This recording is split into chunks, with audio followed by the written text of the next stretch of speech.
And that's why I call her AR-15. Christmas, I give you scrap the very next day, you boom boom boom. So let's go through this. Paris, I'm going to start with you. President Trump said on the trail to African Americans, listen to this. What do you have to lose by trying something new like Trump? You're living in poverty.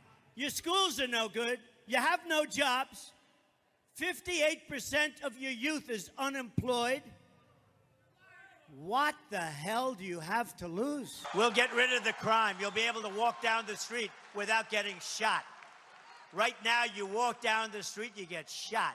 What do you have to lose? Wow, that did happen, didn't it? So, what do we have to lose? What do African Americans have to lose? The president proposed budget slashes funding. Let's see, for federal agencies that assist the poor, urban areas, including many African Americans. Department of Housing and Urban Development down 13.2%. Department of Education down 13.5%. Department of Health and Human Services down 16.2%. So it seems like some African Americans are losing a lot. Am I wrong, Paris? Well, yes, Don, I think you are wrong, because if you look at the 13.5% cut that you mentioned for the Department of Education, what we do know in a time that a lot of cuts happen across the board, across the federal government, because the president said in campaign that he was going to do that. What we did not see were any cuts to HBCU.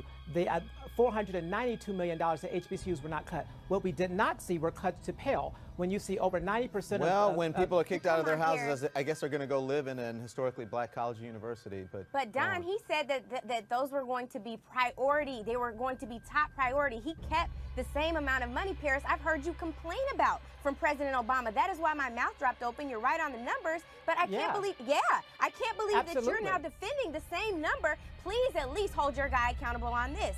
You are my champion for HBCUs. Come on, Paris. I am a champion. That's why I was so disturbed when President Obama cut millions out of HBCU funding from his first budget.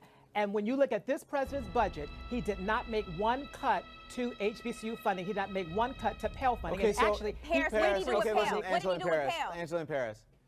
So a lot of people, HBCUs is important. But there are a lot of people who are sitting here watching tonight going, HBCUs, I got to eat. I've got to live somewhere. Great, yes, I would love to send my kid to a college, any college, and hopefully maybe they want to send them to an HBCU. But why are you rambling on about HBCUs when we're talking about urban development, about other education, about health and human services? Well, Don, there are more important issues than HBCUs. Don, I would caution you by saying to all those 300,000 students who attend HBCUs. I didn't say it wasn't important. I said there are more important issues. I didn't say don't put words in my mouth. Did you hear what I said? I said there are more important issues. And when you put up a graphic that shows all these cuts. Paris, look, my entire family went to HBCUs. Don't give me the lesson I know with HBCUs. Look at me. I know what they are. And I'm a product of an HBCU family. Well, but my great, point is there are more important things in HBCUs, and you keep pointing to one of them when I've gone down a list of things that are really important. And when I'm telling you I would rather eat than, or some people it's more, the priority for them is to eat rather than where they're going to go to college. All I'm saying, Don, is that on the graphic that you put up, you showed that where there were cuts. And I was pointing out to your audience that there might have been a 13.5% cut to Department of Education, but within that cut, as it relates to African Americans, no cuts to HBCUs, no cuts to Pell. When you look at other department things, such as charter schools, there was an increase to charter school funding, which African Americans overwhelmingly support. When you look at things like building the wall and enforcement and things that are going to directly impact jobs, there are monies going into DHS, which are going to lead to more jobs, ICE officers and immigration officers, which African Americans can get those jobs. Go ahead. So you can make fun of HBCUs or belittle HBCUs. Wait, don't say I made fun of HBCUs. That's a flat out lie. That's not what I didn't make fun of HBCUs. And you said they weren't important. That's a lie. He didn't say they weren't important. He said there were other more important things. I don't like to qualify things as more important. I think they're equally important. It's more important that you come here. I'll tell you what's more important. You have to have a good education. It's more important that you come here and tell the truth. Okay, now go ahead. Did the president cut HBCU funding? Shermichael, go ahead. Did the president cut HBCU funding? No, he Paris, did not. you're done. Go ahead, Shermichael. Here we go again. Go ahead, Shermichael. If I could interject, okay, the president did not cut HBCUs. The funding remains the same as it did prior to the president being sworn in. Okay, that's fine. But I want to talk about some more critical issues such as housing. For example, 85% of HUD's budget, which oversees housing for a lot of poor people who happen to be African American, 85% is residual.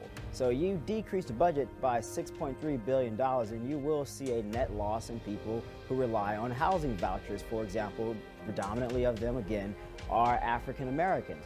And so when you look at programs such as that, where you're going to be potentially decreasing the number of housing vouchers that will assist people with moving out of public housing into a home, a rental home, where they're going to have a decreased rent because of the government's ability to assist them, I think is extremely troubling. Clearly, you want to get people out of a bad neighborhood to a more decent neighborhood to assist them with some point being able to move on to what we like to call a market rate apartment, meaning essentially they can pay at market rate with anyone else.